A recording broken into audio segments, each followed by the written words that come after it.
અને છોકરાઓ મધર્સ બ્લોકમાં બા તરફથી, સુધાબેન મહેતા તરફથી, બધા મારા સબસ્ક્રાઈબરને બધાને મારી યાદી મારા તરફથી અને મારા બધા બચ્ચાઓને, બધા બાળકોને બા તરફથી બધાને આશીર્વાદ દઉં છું. મારા બધા સબસ્ક્રાઈબરને. છોકરાઓ, આજે હું ભાજી પાઉં બનાવું છું. તો ભાજી પાઉંમાં જો, ભાજી પાઉંમાં ફુલાવર છે, આ ફુલાવર છે, આ વટાણા છે, આ વેજીટેબલ છે. ફુલાવર છે, વટાણા છે, આ કોબી છે, આ બટેટા છે, આ રીંગણા છે અને આમાં થોડાક મેં ગાજર નાખ્યા છે અને આ બીટ છે. જો આ બીટ છે, ફુલાવર છે, વટાણા છે, ગાજર છે અને રીંગણા છે અને બટેટા. હવે આ બધું છે ને મેં વોશ કરી લીધું છે એકવાર. હવે હું વોશ કરેલું છે અને હવે હું બધાને બાફવા મૂકીશ. બફાઈ જાય પછી હું આગળ બતાવીશ, વઘાર કરીશ. અને આ એની સાથે હું આ લીલી ચટણી, હવે આમાં છે ને કોથમરી છે, આ કોથમરી, આ મરચાં, આ ચણાની દાળ છે. ઘણી જાતની ચટણી બને છે. હવે એમાં હું છે ને જો આ મીઠું નાખું છું. આ મીઠું મેં નાખ્યું, આ મીઠું નાખ્યું ને. હવે મેં આમાં છે ને ધાણા જીરું નાખ્યું. હવે આ લીંબુ નીચોવું છું.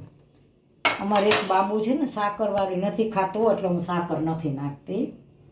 હજી હું ચટણી બનાવું છું. હવે આમાં બરફનો ટુકડો નાખીશ, આની અંદર બરફનો.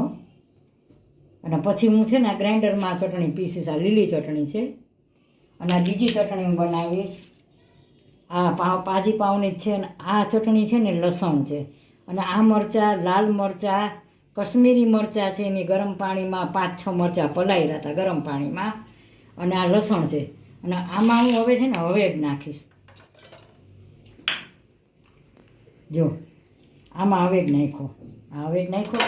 મીઠું થોડુંક જ નાખીશ, બહુ નહીં. હવેડ ને મીઠું. હવે આ ચટણી છે ને લાલ ચટણી બનશે. અને આ બનશે લીલી. આ લીલી અને આ લાલ ચટણી. અને આ હું બાફવા મૂકીશ. બફાઈ ગયા પછી હું વઘારીશ ને એ બતાવીશ.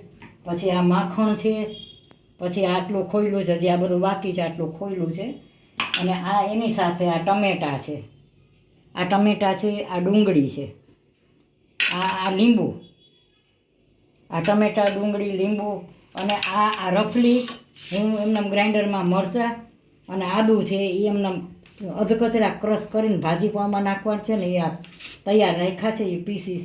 અને આ છે ને એ કોથમરી ભાજી પાઉંમાં નાખવાની છે. તો હવે હું 2 ચટણી બનાવી લઉં. આ ખાલી ગ્રાઇન્ડરમાં પીસવાની છે.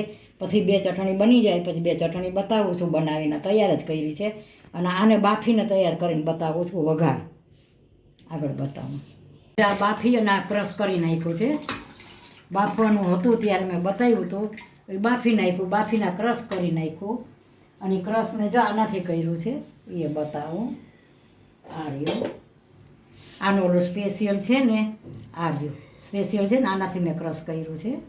હવે હું આગળ બતાવું છું, વઘાર દઉં છું. હવે આમાં હું માખણ નાખું છું. આ માખણ નાખું છું. માખણ નાખું, અંદર જીરું નાખું.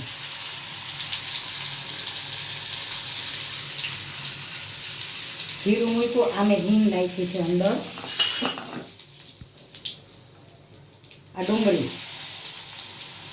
ડુંગળી નાખી. જીરું નાખ્યું, હિંગ નાખી, ડુંગળી નાખી.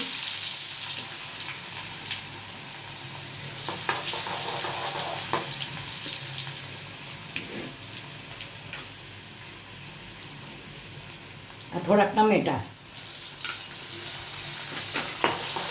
આ ટમેટા નાખ્યા છે. આ ટમેટા નાખ્યા. હું તો મારી રીતે બનાવું છું, પણ બધાને હું તમને સાવ સાચી વાત કરું, તમે પોતે હા કહેશો કે બાની વાત સાવ સાચી છે. બધાની રીત અલગ અલગ હોય. હવે ડુંગળી, ટમેટાં મેં નાખ્યા, જીરું નાખ્યું, હિંગ નાખી. હવે આ છે ને આ પેસ્ટ છે, આ આદુ મરચાંની પેસ્ટ છે. હા, એ નાખી આદુ મરચાંની પેસ્ટ. આદુ મરચાંની પેસ્ટ નાખી છે મેં.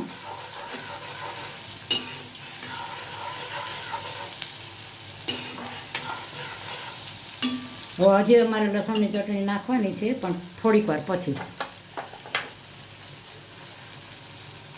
હવે જ નાખ્યો મેં. આ ગરમ મસાલો છે, જો આ ભાજી પાવનો મસાલો છે ગરમ. આ ભાજી પાવનો મસાલો નાખ્યો છે ગરમ.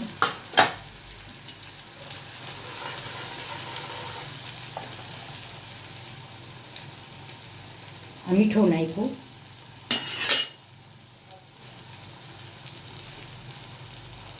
બાને ચમચી હોય ને તો આવી ટેવ છે, જુઓ તમે. તમને એમ થશે કે બા આવી રીતે બજારે ચમચી કહે ને કે તમારી ટેવ હોય ને. હવે આમાં લસણની ચટણી નાખું છું. જો આ લસણની ચટણી કઈ રીતે ને,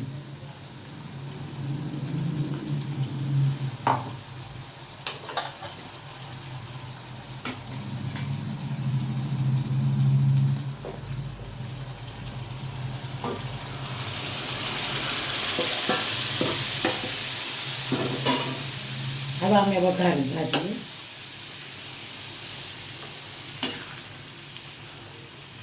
આ કલર આવે ને મેં એમાં બીટ નાખ્યું છે, થોડુંક ગાજર નાખ્યું છે. છોકરાને બહુ મજા આવે આ વેજીટેબલ હોય ને.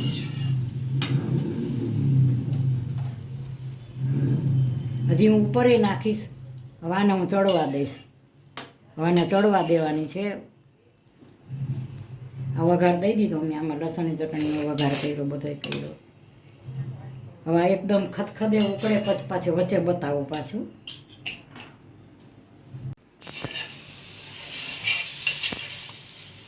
આ પાઉં એટલા સરસ આવ્યા છે ને, બહુ સરસ પાઉં આવ્યા, પોચા એકદમ. લોઢીમાં ચોટી જાય છે, બોલો એટલા પાઉં સરસ આવ્યા છે. ચમચી કે બાબુ,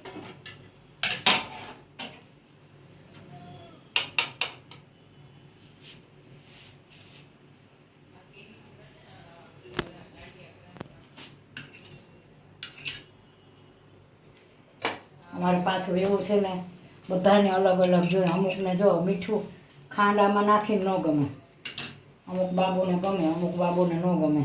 પાઉં એ ગ્રેડના પાઉં આવ્યા છે સરસ, રૂ જેવા. હાલો બધા બાના હાથની ભાજી પાઉં ખાવા.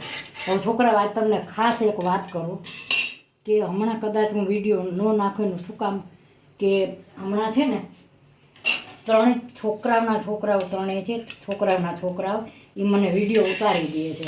હવે એ લોકોની છે ને હમણાં પરીક્ષા છે, એટલે દીકરીનો દીકરો માસ્ટર ડિગ્રીનું કરે છે, તો એમની પરીક્ષા છે. પછી દીકરાની દીકરી છે, એની કોલેજમાં છે. દીકરાની દીકરી એમની પણ પરીક્ષા છે. એથી બીજી નાની દીકરી છે 8મા ધોરણમાં, એમની પણ બધાની પરીક્ષા છે. 14 તારીખથી બધી ચાલુ થાય છે પરીક્ષા ત્રણેય છોકરાઓની. હવે ત્રણેય મને વિડીયો બનાવી દે છે, ત્રણેયની પરીક્ષા છે. એટલે હમણાં મને વિડીયો ઉતારી દેવાવાળું કોઈ નથી. એટલે હવે હમણાં થોડોક ટાઈમ હું વિડીયો કદાચ નહીં ઉતારી શકું, પછી વિડીયો તો હું ઉતારીશ જ, કારણ કે મારો આમાં સમય જાય છે. મને ગમે છે. જો આ સરસ, આ બહુ ફાઇન, એટલા ફાઇન પાઉં થયા છે. જુઓ, હવે આ પાઉં મેં શેકી લીધા છે. હવે જો આ ભાજી હતું બાબુ, જો આ ભાજી જુઓ બની ગઈ છે ને સરસ. આ વેજીટેબલ બહુ સરસ બની ગયું છે. હવે હું સર્વ કરીને હમણાં બતાવું. સર્વ કરીને મધર્સ બ્લોકમાં બા તરફથી મારા બધા સબસ્ક્રાઈબરને યાદી, અને મને જેને સબસ્ક્રાઈબર કરેલું હોય ને બધાને મારા તરફથી આશીર્વાદ છે છોકરાઓ. અને મારો એક, મેં તમને કીધું હતું ને કે હું હમણાં વિડીયો નહીં બનાવું, કારણ કે ત્રણેય છોકરાઓની પરીક્ષા છે ને.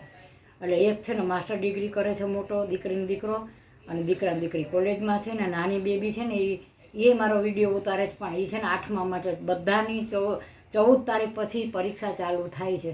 એટલે હમણાં આ એપ્રિલ મહિનામાં તો મને વિડીયો ઉતારવામાં બહુ તકલીફ પડશે. એટલે હમણાં હું કદાચ વિડીયો નહીં ઉતારું, એટલે પછી પાછો વિડીયો હું ઉતારીશ જ. તમે એમ ન કહેતા કે બા વિડીયો ઉતારતા જ નથી. ના, હું પછી પાછો વિડીયો મૂકે. મેં આમાં માખણ નાખ્યું ને તો ઓગળી ગયું.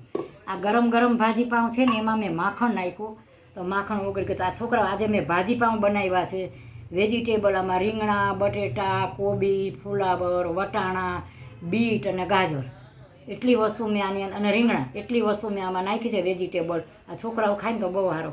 અને પાઉં બહુ સરસ છે. પાઉં જો, પાઉં બહુ ફાઇન પાઉં છે, હાઈ ક્લાસ પોચા રૂ જેવા પાઉં છે. તો મેં બહુ પ્રેમથી થાળી બનાવી છે. આ ડુંગળી છે અને આ ટમેટાં છે. આ ચટણી મેં બનાવીને તમને બતાવી. અને આ લાલ ચટણી તો અને આ છાશ તો હાલો છોકરાઓ ભાજી પાઉં ખાવા બાના હાથના. હું ખરેખર બનાવીને જમાડું મને બહુ બનાવવું ગમે છે. તો મારા ભાજી પાઉં કેવા લાગ્યા? સારા લાગ્યા તો લાઈક કરજો, શેર કરજો, કોમેન્ટ કરજો અને છોકરાઓ સબસ્ક્રાઈબ કરજો. અને સબસ્ક્રાઈબ કરો છો તો મને આમ બહુ ગમે છે અને મને એમ થાય કે ના મારે વિડીયો બનાવવો જ છે. હું એમાં પ્રવૃત્તિમય રહું છું ને મારા સબસ્ક્રાઈબરના ટચમાં રહું છું. એ બાને તમારી સાથે વાત કરું છું તો હું ખુદ પોતે આનંદમાં રહું છું. હું રિલે બનાવું છું. શું કામ કે તમે પ્રવૃત્તિમય રહ્યો, તમારું મન આનંદમાં રહ્યો. ઉંમર હોય ને તમે બહુ કંટાળો નવરાવો તો એટલે હંમેશા જીવનમાં કાંઈક ને કાંઈક પ્રવૃત્તિ કરવાની. એમાં તમારું મન પરો ને તમારો સમય કેમ જાય ખબર ન પડે. હું ભક્તિ કરું છું અને કર્મ અને બધું કરું છું. તો મારી આ થાળી સારી લાગી તો સબસ્ક્રાઈબ જરૂર છોકરાઓ કરજો. બાય બચો. હાલો છોકરા, મધર્સ બ્લોકમાં સુધાબેન મહેતા તરફથી બા તરફથી યાદી મારા બધા સબસ્ક્રાઈબરને. છોકરાઓ આજે મેં બ્લોગે બનાવ્યો છે અને રીલે બનાવી છે તો મારે રીલ ખાસ જોજો. બાય બચો.